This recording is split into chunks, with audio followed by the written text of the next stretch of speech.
بسم اللہ الرحمن الرحیم۔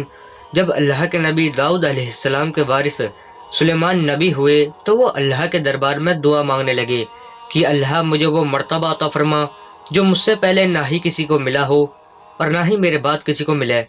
وہ دور ایک عجیب دور تھا، لوگ جنات کالی جادو پر زیادہ یقین رکھتے تھے۔ اللہ نے اپنے نبی سلیمان علیہ السلام کے لیے چرند پرند ہوا جناتوں کو ماتحت کر دیا، تو بس اللہ کے نبی سلیمان علیہ السلام جہاں بھی کفر، نفرت اور انسانوں پر ظلم دیکھتے تھے تو آ کر اپنی معجزات دکھاتے تھے، اور یوں انسان آپ کو اللہ کے نبی سمجھ کر صحیح رستے پر آ جاتے تھے۔ اور اگر کوئی جن کسی انسانوں کے گروہ پر حملہ کرتا تھا، انہیں نقصان پہنچاتا تھا، تو آپ اس جن کو زنجیروں میں جکڑ دیتے تھے اور آپ کا تخت فضا اپنے کندھوں پر اٹھائے پھرتی تھی۔ آپ آسمانوں پر پرواز کرتے تھے تو ویسے ہی آپ آسمان میں پرواز کر رہے تھے۔ اتنے میں ایک جن آ کے آپ سے کہنے لگا کہ اے اللہ کے نبی، زمین پر بابل کے پاس جنات کا ایک گروہ انسانوں پر ظلم کرتا ہے، اور وہاں کے جنات انسانوں میں حلول کرتے ہیں اور پھر انسانوں کو تکلیف دے کر یہ منواتے ہیں کہ ان کے پاس غیب کا علم ہے، اور یہ انسان بھی اس راستے مستقیم سے ہٹ رہے ہیں۔ جیسے ہی اللہ کے نبی سلیمان نے اس بات کو سنا تو آپ اپنے تخت کو بابل کی طرف موڑتے ہیں اور اس گروہ کے پاس آ کر کہتے ہیں، اے تکبر میں رہنے والو، اللہ سے ڈرو۔ وہ جنات کا گروہ حضرت سلیمان کی طاقت سے ناواقف تھا۔ اس میں سے ایک جن لیاب کہنے لگا، ہم کسی سے نہیں ڈرتے اور ہم اپنی مرضی چلاتے ہیں۔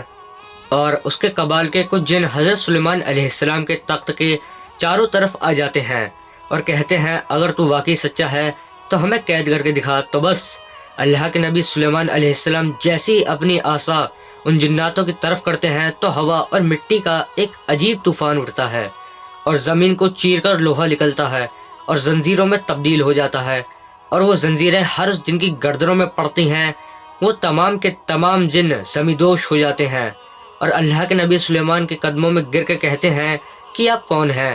پھر آپ فرماتے ہیں، میں اللہ کا نبی داؤد کا بیٹا سلیمان ہوں، اور اللہ نے مجھے اس زمین پر امن اور سلامتی کے لیے منتخب کیا ہے۔ گروہ جن خبردار ہو جاؤ، اس زمین پر فساد نہ پھیلاؤ، ورنہ اللہ کا عذاب تم کو فنار کر دے گا۔ یوں وہ سارا گروہ حضرت سلیمان کی نبوت اور اللہ کے وعدہ نیت کو تسلیم کرتا ہے، اور پھر سب کے سب امن، محبت اور سکون کے ساتھ زندگی بسر کرتے ہیں، اور وعدہ کرتے ہیں کہ کبھی بھی کسی بھی انسان کو تکلیف نہیں دیں گے۔ بے شک اللہ جسے چاہے اپنی خاص رحمت اور طاقت سے نواز دیتا ہے، وہ ہر دعا کو سننے والا اور سب پر کرم فرمانے والا ہے۔ ناظرین، یہ تھا آج کا واقعہ۔